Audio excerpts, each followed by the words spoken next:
You may have heard that the companions of the Prophet ﷺ were divided into two main categories. There were those who had migrated to Medina, and then there were those who were from Medina.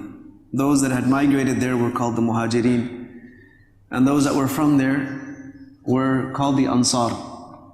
Now, whenever we take a name of a companion, we are very easily able to identify if they were from the Muhajirin and the Ansar. However, there was one person amongst the companions who is included amongst the Muhajirin and is also included amongst the Ansar. And this occurs with just one person from the Sahaba, and her name is Umm Shareek radiallahu anha. Umm Shareek radiallahu anha was from Mecca. And when she accepted Islam, she started inviting people, inviting the women towards Islam. Now some say that she wasn't a resident of Mecca proper. Some say that she was in another city. Some say she was in another area. Whatever the case was, she was actively inviting women to Islam. And when she started doing this work, then people started accepting.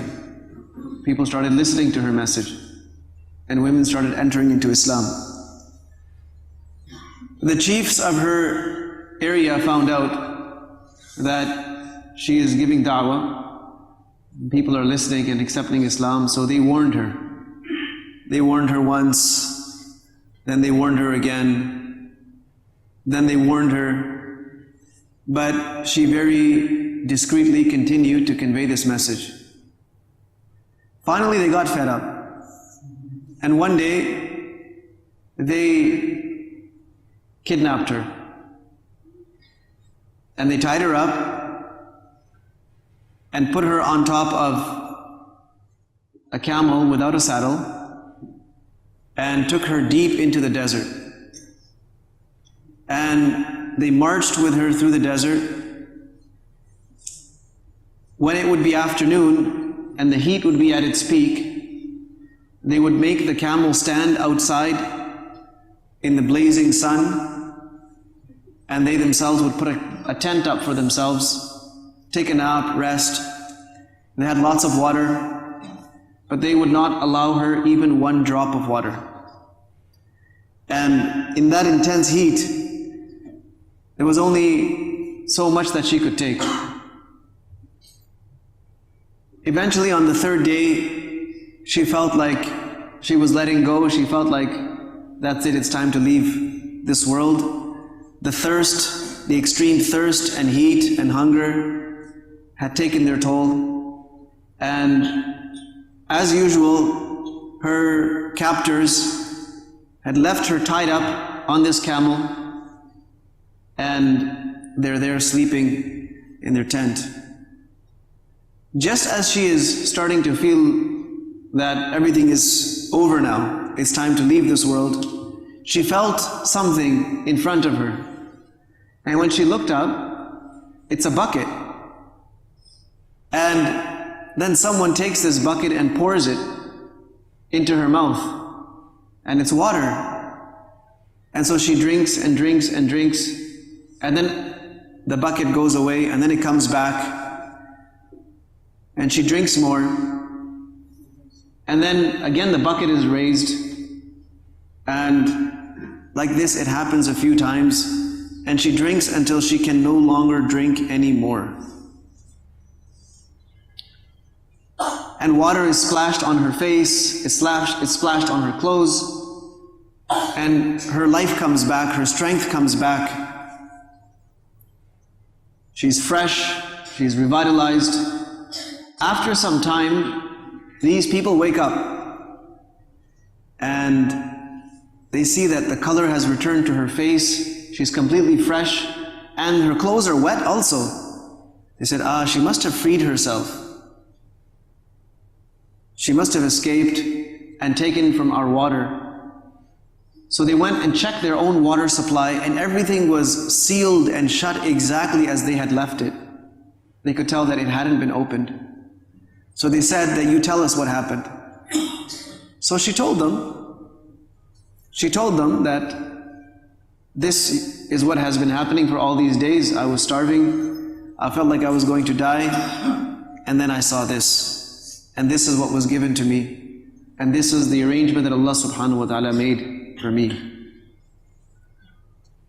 When they heard this, they said, if this is the case, then the faith that you have accepted and the faith that you are inviting towards is much better than our own faith.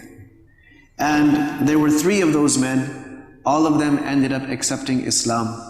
And they came back, brought her back, and she continued living her life. When she migrated to Medina, Allah subhanahu wa ta'ala gave her a great deal of wealth. And she became one of the wealthiest people in Medina. Now Medina was a place where the muhajireen that had migrated, they had left everything behind, they had nothing, they had to start from scratch. It was the Ansar that were known for feeding people, for being hospitable. They were the ones taking people into their homes. But Allah subhanahu wa ta'ala made such arrangements for this Sahabiya that He opened up the doors of wealth, and she became like the Ansar. She became like the Ansar in offering hospitality, in feeding people, and there were always people at her house all the time. The sufra is out, people are coming and eating and going, and the Prophet ﷺ used to mention her in this way. So look at the resilience of this woman. Look at her strength, her loyalty, her dedication to the deen of Allah subhanahu wa ta'ala and to Allah subhanahu wa ta'ala, that she was not deterred. She was forced to an extent that most people would have given up even before it came to that.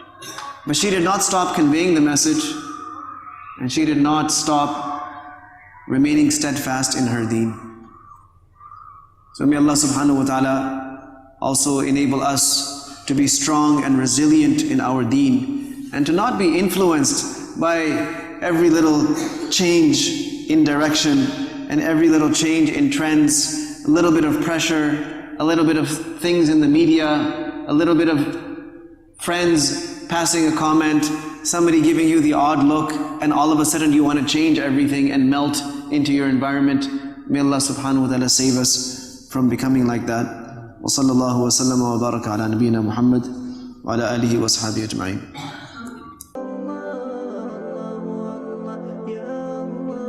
شفاعة